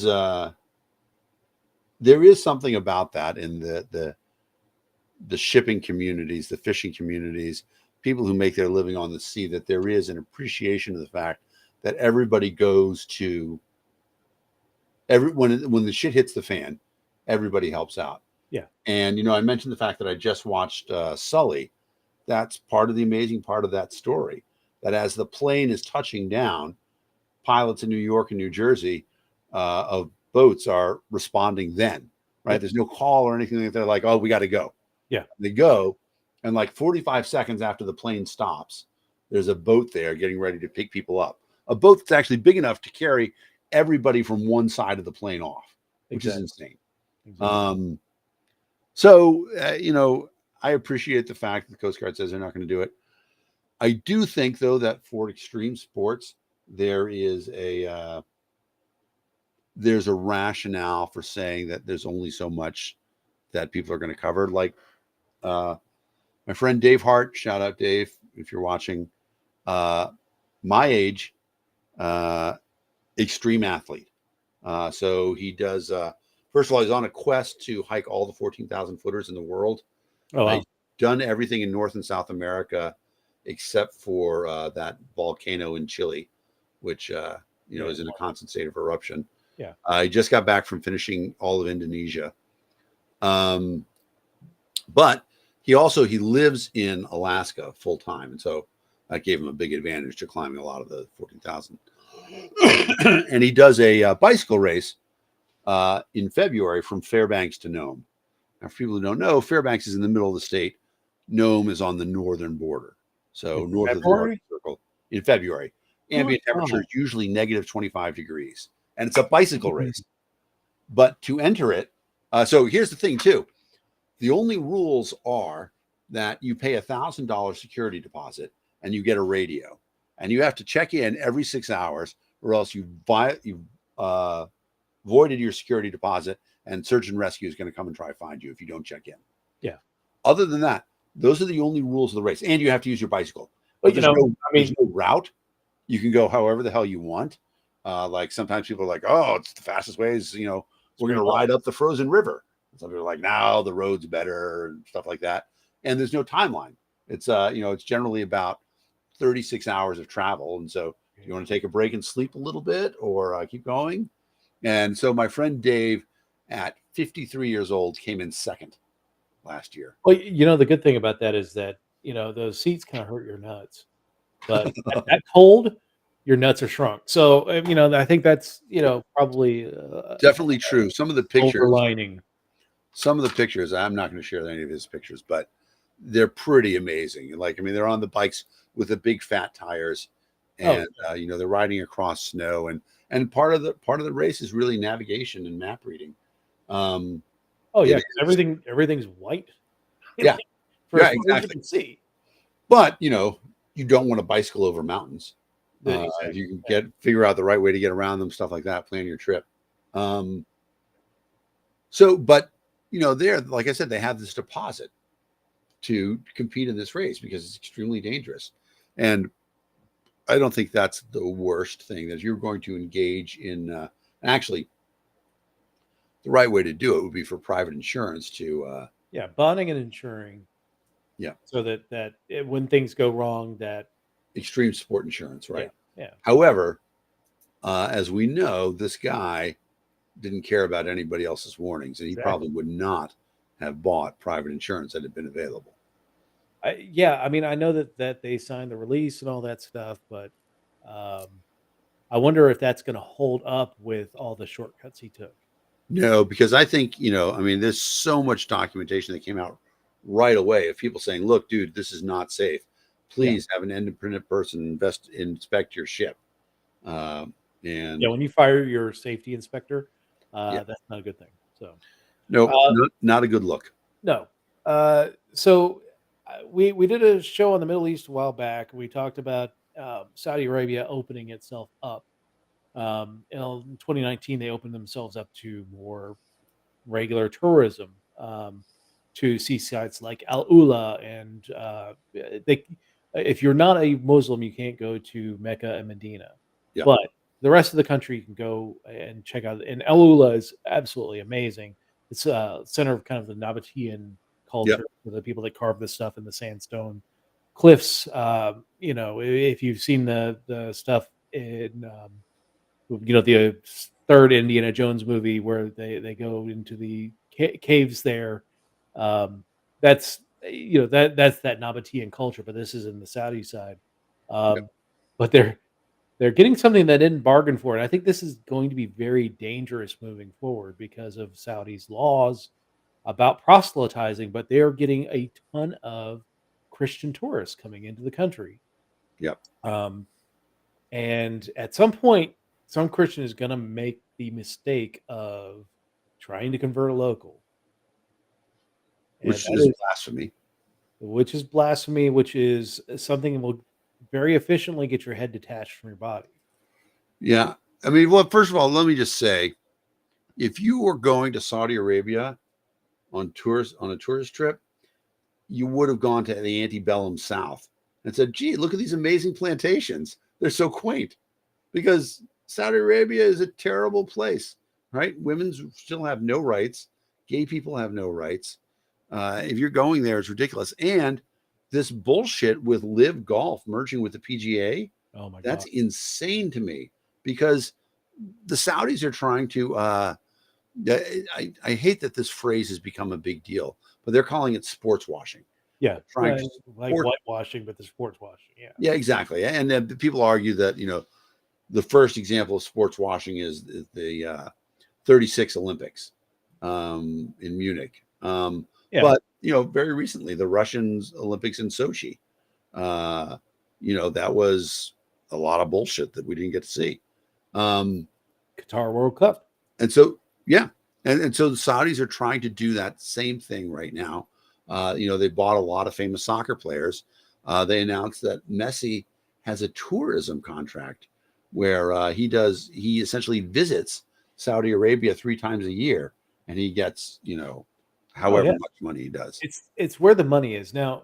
What Saudi has not been able to do is convince a whole lot of. I mean, Ronaldo did sign with the Saudi club, Right. but other players are turning it down. Messi There's did one not. thing about there's one thing about um, playing for a team that's owned by the Saudis, Yeah. um, uh, or and people are shocked that Messi chose Inter Miami over the money that he would have gotten if he'd gone to Saudi Arabia. Yeah. It's another thing playing in Saudi Arabia in 120-degree heat, and and in a place that I don't think that too much of his lifestyle would come into question, but that you do walk a fine line living in Saudi Arabia. Yeah. You can't. So I grew up with a lot of Aramco kids, Arab Hmm. American oil company, Yep. and they lived on these compounds Yep. where Uh-huh. they could do Western things like drink and stuff like that. But once you got out, there's no drinking, none of that stuff. And I'll tell you what's a couple things that's crazy about that. So when I was teaching in Boston, I taught a student who was a member of the Saudi royal family. Now, to put that in context, Ibn Saud had 74 sons. Oh yeah, they're the Yeah, the family is ridiculously large. But this kid was severe autism, and there was no place to treat him in the Middle East. And really, where we were, the League School in Boston, well regarded as a great place. this kid had a lot of problems. For whatever reason, I was able to reach him pretty well. And his father, who, was a real prince of the realm, said, I love what you're doing here with, I don't think I'm giving anything away to say the kid's name was Faisal. There's 8 million Faisals in the royal family. I think the king's name's Faisal. Yep. And it wasn't him. Yeah, this kid, nonverbal, all that stuff. Faisal, I mean, he's pretty aged at this point. I think he's had a couple strokes. And right. But MBS is the name Faisal's used all over the place. Oh, too. Yeah. So anyway, so he's like, he's like, I love the progress that you've made with Faisal. There are other kids in Saudi Arabia who would benefit from this. He's like, I want you to come to Saudi Arabia, and we're going to start the Middle Eastern Center for Autism. You'll be in charge of everything. You'll hire doctors. And I mean, here I am. I'm just a school teacher with a special education degree. He's like, and we'll pay you, which an amount that was a ridiculous sum at the time for me. Oh, yeah. I was working as a teacher. I was making $14,000 a year in 1995. I'm like, and I was single at the time too. So I was like, man, this is a really good thing. And I'm like, you do know I'm Jewish, right? Like, oh, sorry, can't come. Yeah, I mean, it's not like you can't be Jewish in Saudi Arabia. It's not the most comfortable thing. I mean, I'm not particularly Jewish at all, but no, but it limits where you can go in the country, and it's not the most comfortable lifestyle there. Kind of like Georgia. Kind of like Georgia. Speaking of Georgia, so on Friday, 2 synagogues in the state of Georgia were attacked. Well, I wouldn't say attacked; they were protested by neo-Nazis in one was in Marietta, Georgia. The other one was Cobb County. Yeah, that's Cobb County, which is right where just south of where I went to school at. And then the other one was in Macon, Georgia. And then there was some apparently leaflets sent to houses in the Warner Robins area. Of course, Friday at sundown is the sort of the the Shabbat for the holy day of Saturday, and it there's a people have gotten too comfortable with being dicks. What? Yes, I mean, there's two parts about it. I mean, for one thing, I mean, speaking for my people, I can tell all those people are going to have bank fees in the next. Sorry, terrible. Damn. But there is people are too comfortable with that stuff. It's interesting because it's difficult for Jews to complain about stuff because, although we're definitely the long suffering people in history, right? I mean, I think we've got a better tradition of getting the short end of the short end of the stick. Jews have done well in free societies, and so it's harder for us to complain and say that there are not a lot of Jews asking for reparations, let's say, or anything like that. And so, here's this thing where this happens, or not that long ago, Tree of Life shooting in Pittsburgh. There have been other, pretty violent attacks. I mean, they showed up at some of the these Nazi idiots are a lot of the Charlottesville. They're showing up at these drag protests. Yep. They're kind of using the drag stuff to kind of, and I hate to say rehabilitate their image amongst people who hate the idea of drag going on in their communities. Right. And what's interesting about it is that they've had that strategy for a while. There was a document that came out in 2004, or I guess in 2000, it came out in like 2007, but in 2003, the American Nazi Party said, we've got an opportunity in this upcoming election. Like, there's a lot of Democrats out there who, really hate George Bush. We should start a campaign where we start saying Bush is like Hitler. Because people say, well, if Hitler's like Bush, maybe he wasn't actually that bad. He was more of an idiot than anything else. Yeah. And so the Democratic Party, Democratic agents who repeated this thing of Bush is like Hitler, were actually accomplishing the plan of the American Nazi Party. So there is a real problem with, any sort of acceptance of that level of hate speech.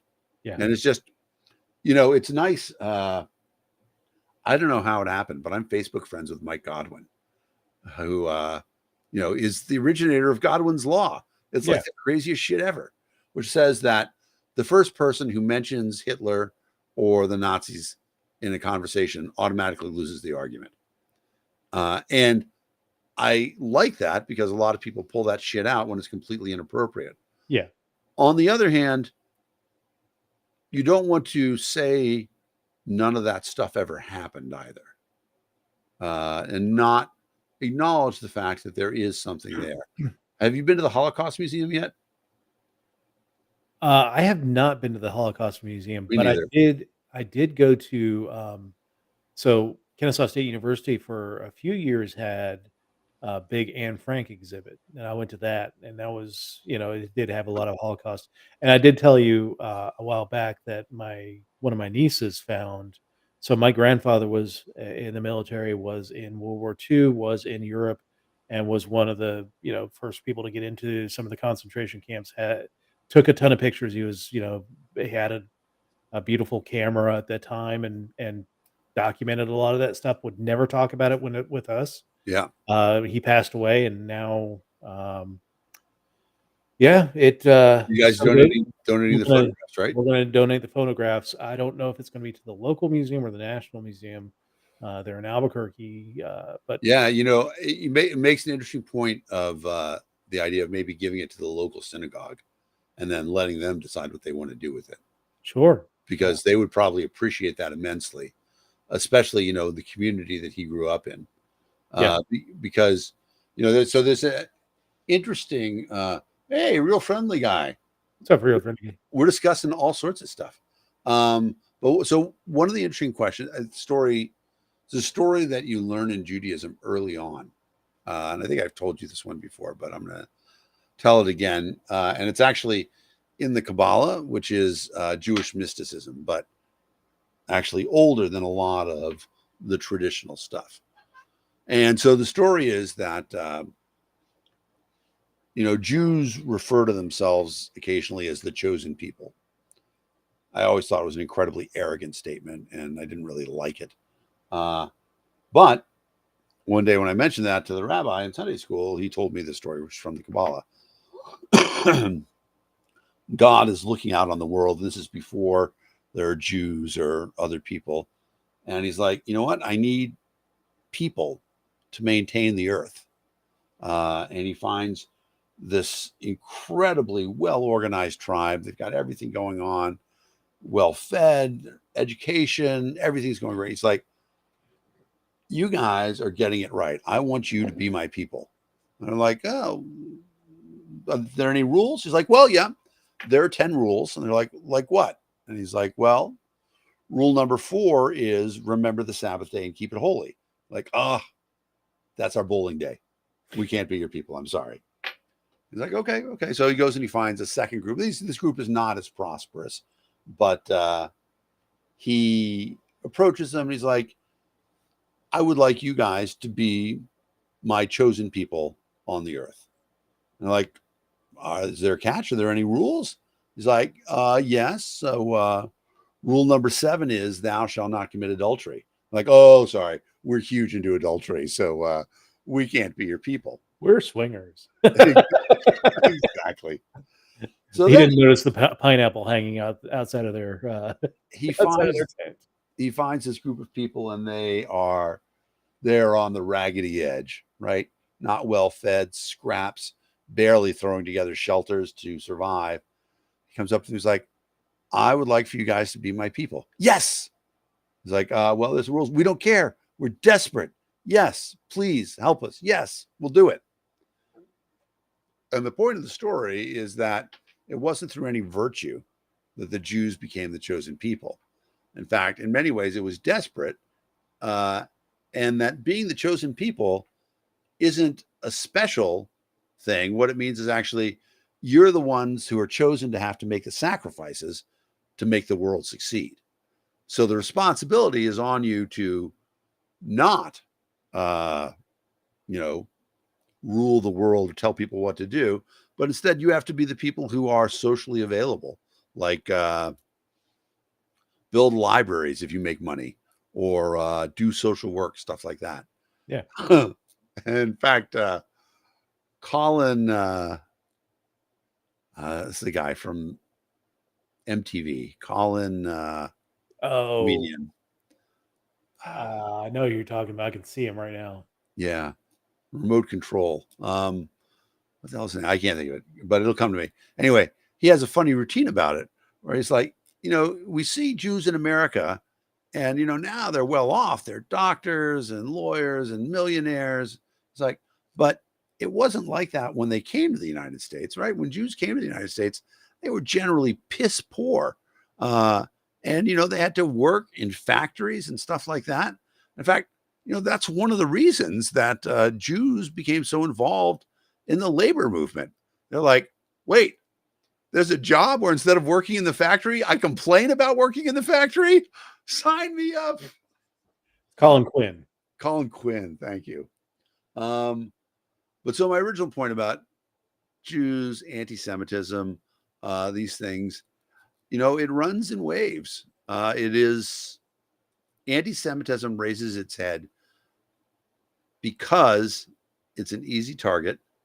And, there's two things about it. Anti-Semitism itself is actually not just like a hateful movement, not just a bigoted movement, but it goes under the guise of pseudoscience. So there's an intellectual aspect to anti-Semitism, where, they say, like German New Medicine. German New Medicine. I was going to get to that, right? The chair of the Libertarian Party mentioned the fact that she believes that there's a conspiracy that Jews are keeping all the real medicine to themselves, and the medicine that you actually get when you go to a hospital is designed to kill you and shorten your lifespan so that Jews will succeed. And the stuff like that. To me, a lot of it's jealousy. Like the fact that Jewish people have been very successful, especially, well, like you said, wherever there's free markets, Jewish people are very successful. And then, especially when the times start to get a little tough economically, that's when anti-Semitism starts to really rear its head. So when you're talking about like what happened with Weimar Germany and things like that, they become it because they're not a huge population, but they're successful and they become a target. It's an easy target because there's not enough of them to fight back. Right. And, you hear all these conspiracy theories. Oh, Jews run the media.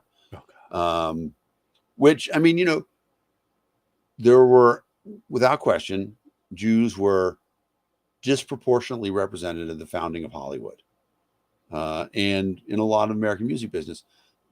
But it's because it was a huge business opportunity, not because it was media.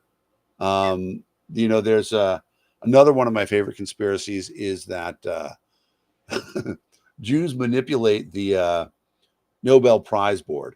And that's why, so many Jews have won Nobel Prizes. I mean, it is true that a quarter of the Nobel Prizes have been won by Jewish people, which is, again, disproportionate. But it's not like it's right. The Swedish who give away the Nobel Prize. Yeah. Right. There are no Jews in Sweden. I feel pretty confident, or at least not many. They didn't come up with this. And Alfred Nobel, who invented dynamite, was definitely not Jewish. Yeah. But there's all this crazy stuff, and it just keeps rearing its head. The thing is that there really should be, and this is where I think the Democrats are doing a better job than anybody else, is that they talk about intersectionality. with the idea that there is a common thread for all of us. And by all of us, I mean all of us. Yeah. For all of us who suffer under the yoke of oppression from bigoted people. And it happens to you because, as Ayn Rand said, right, the individual is the smallest minority. At some point in time, somebody is oppressing you because you're an individual, which makes you a minority. And so once we realize that part, that we have to defend the rights of every minority, including the individual, that's the only way we're ever going to fix this problem. Saying we're going to stop Black racism or Jewish anti-Semitism or I don't want to call out Christians, but let's just say religious anti-gay movements, or you know what, old American anti-Italian and Irish movements. There's so many plain examples of people just being stupid as shit.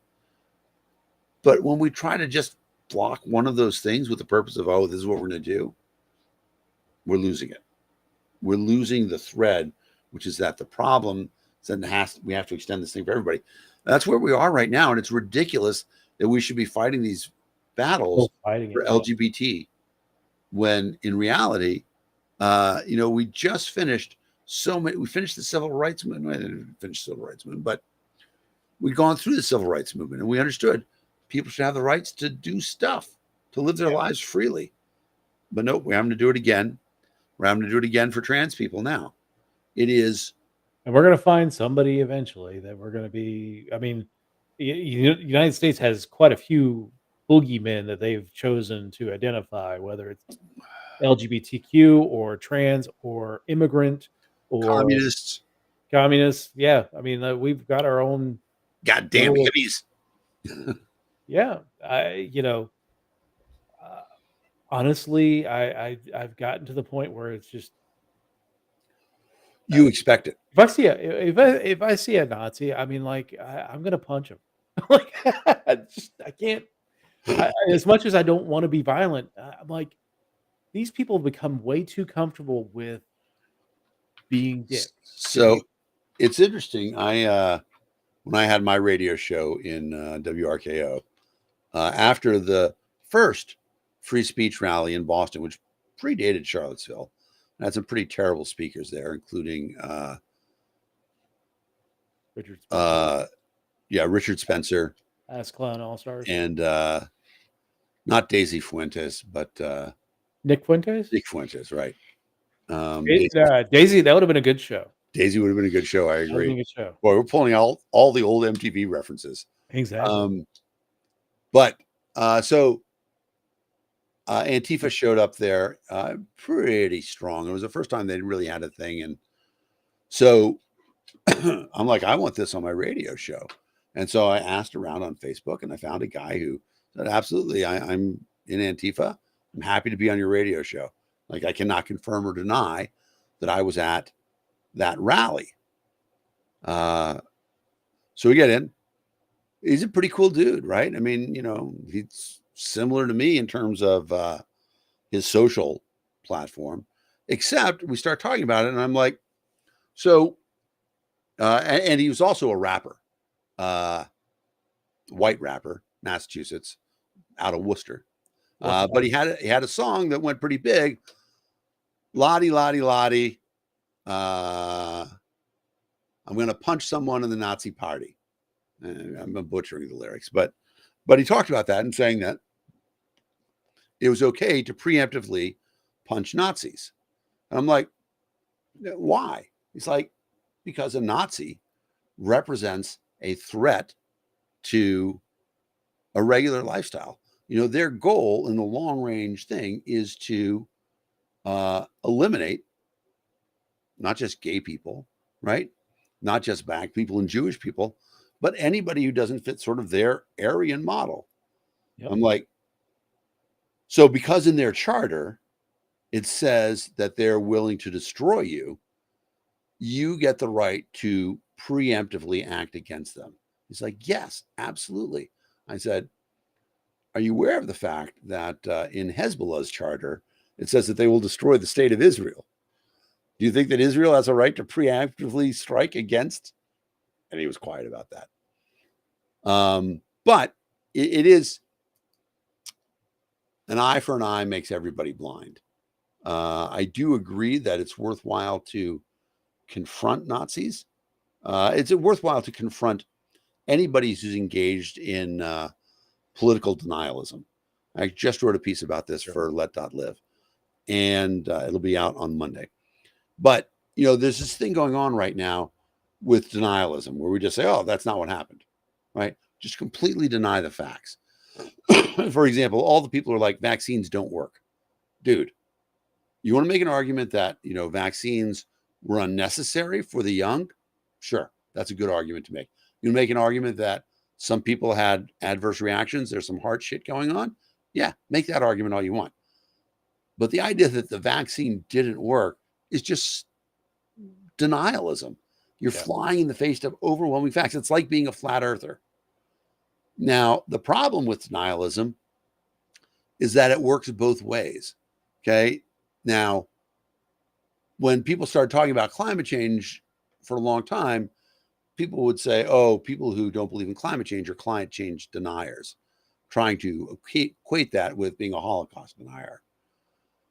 But in reality, it was those people who actually were doing the denial because they refused to allow any of the conversations about this doesn't fit the model, this doesn't fit the model, stuff like that. And whenever we get into that stage of political denialism, that's where things really go to hell. And we are firmly in that realm. Yep. But that is something that we actually can fight against. Okay. We can find a way to try to find the lowest common denominator and say, let's find the facts that we can agree upon, where we're not going to have any denial about them. But, they've successfully argued against that by saying, well, you're just saying both sides. Both sides are wrong. Both sides are, and they completely dismiss that argument. And that, you can't say anything against us because, what you're doing is both siderism or whataboutism. Yeah, it is definitely true that they say that, but that's where instead of saying that we're going to call out both sides for being wrong, let's find the scenario where we think both sides are right. That's actually the principle, if I pump it up here, of let.live. Is what we want to do is find the scenario where we say to people, this basic idea of let everybody live their life. That ought to be something that we can all agree upon. That, take apart. And it's interesting because a lot of times you do find, even among, virulent hate mongers, where they'll say, okay, I don't really want to exterminate everybody. I just want to be able to not see these people in my daily life or not be influenced by them, whatever. They certainly have terrible opinions, but you can find a common thing of murder is bad. Some basic things that we can agree on. And then working up from there, to me, it seems like that's the only way we're actually going to progress. Because otherwise, the divide just grows further and further. We have to find these core issues that bring people together. For me, the ones that we work on let.live, consent culture, tolerance, and accepting change. There's a great John Kennedy quote where he says, tolerance does not indicate a lack of belief in your own ideas. What it is a commitment to saying that other people get to express theirs. That's what tolerance is. And it's something that we ought to all agree upon, right? And it used to be something that Americans really did agree upon, right? The idea that Americans used to say, I may not agree with what you have to say, but I will defend to the death your right to say it. We have lost that in this country. We can get it back. We just have to work on it. We just have to find the three basic things. And every time you find somebody, there's this lot of jokes about, don't talk politics or religion with people. We're fucking ourselves by doing that. Exactly. You do have to talk politics with people. And, there are all these people, like they say, don't have this conversation at home. do it at home, because you need to find the way to talk to other people in a sensitive manner. And And I think but we've allowed politics to define ourselves. Like politics should be, yeah, all right, how do I think the world should be done, run, whatever. But in my day-to-day life, I'm doing what I need to do to manage my own life and doing what I feel is the right path.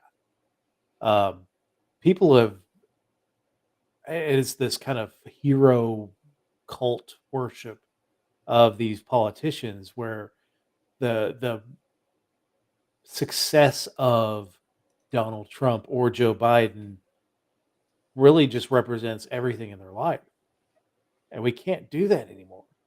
right. Like you've got to take some ownership of your life and understand these people generally just don't care about you. Yeah, and it's exactly that. In that, most of the people who are advocating for stronger government aren't doing it because they want to take care of people. It's because they want to protect their wealth and their power, and that's what they're using government for, to preserve the status quo. They might say, "Oh, we just want to make sure things stay the same." But of course, the way things stay the same is when you have political power and you have financial power, and other people don't. Yeah. That's not what we're supposed to be doing. So change. I mean, that's the three things: consent culture, tolerance, and change. Accepting the fact that people should be able allowed to change their lives for the better doesn't mean that you get to feel threatened by them because they're trying to make things richer. I so many places when Uber came on the scene made Uber illegal Yeah. because they wanted to defend the taxi industry. And the taxi industry is like, oh, we're losing all our jobs. But, I talked to kids about that today, and I'm like, you guys have no idea what it was like to ride in a taxi 30 years ago. They were filthy. You Like 5 smelled years. urine all the time, vomit. Yeah, it was 5 years ago. In fact, the shocking thing of going into DC now is, before the pandemic, probably 2 years before the pandemic started, the streets of DC were filled with red cabs all over the place. Like, you couldn't look in any direction and not see at least one red cab. I have gone back. I go back probably once a week now, and you don't see cabs in DC anymore. Yeah. I see some like at the taxi stands at the big At hotels and stuff like that. Yeah, at That's the about it. taxi stands at the hotels, and I see sometimes at the World Bank, like right in front of the World Bank, they have some taxis there, but Right. that's, I mean, nowhere near where it used to be, where it just, fleet after fleet of cars rolling by you that were Yeah. red taxis. Yeah. And that all happened because the people who were in charge were like, you know what? These people get the chance to change their lives. Yeah. We're not going to resist change and say, oh, it's always going to be taxis, licenses issued by the government. And that was Well, great. That's a triumph. We need more of that shit. yeah, absolutely. I mean, there are some things that some of the like Ubers and the DoorDashes and the places that do that are rather unsavory, but innovation as far as it's amazing to think that what 5 years ago, if you wanted something delivered, you had like the choice of pizza and maybe Chinese, Yep. and now you can get everything that you want from convenience stores to hardware stores to Walmart. Everything will be delivered right to your door. Yep. So I mean, there's innovations that can go on and must go on. Government is one of them. You have to innovate government because what we've got going right now just does not work. No, and it's so committed to preserving the status Preserving it, yeah, quo that we are going to be stuck with a 1960 government yeah. when other people are moving better. I just realized we passed the 2 hour mark. We have passed the 2 hour mark. Happy Monday, sadly, but thanks to everybody who's watched us. No show next week. I will be celebrating my birthday next week. Probably still hungover from hanging out with Dan on Wednesday night doing trivia. It's gonna be a monster drink fest. We'll post some pictures on the show's page. At least the pictures that we can show. So that won't get us banned from Facebook. But anyway, Right. thanks everyone for joining us tonight, and we will talk to everybody. Yeah. Hey, I think we want to shut out Chuck and Janice and Greg and real friendly guy and Cody, James, and Ken. Thanks for turning in. I think this is Ken's first show. Ken asking on Ted Rusk. And there's one other guy on Twitter. Red Theory. Yeah. Nice. Guys, thanks for tuning in. Tell your friends, and we'll see you all in 2 weeks. 2 weeks. See y'all.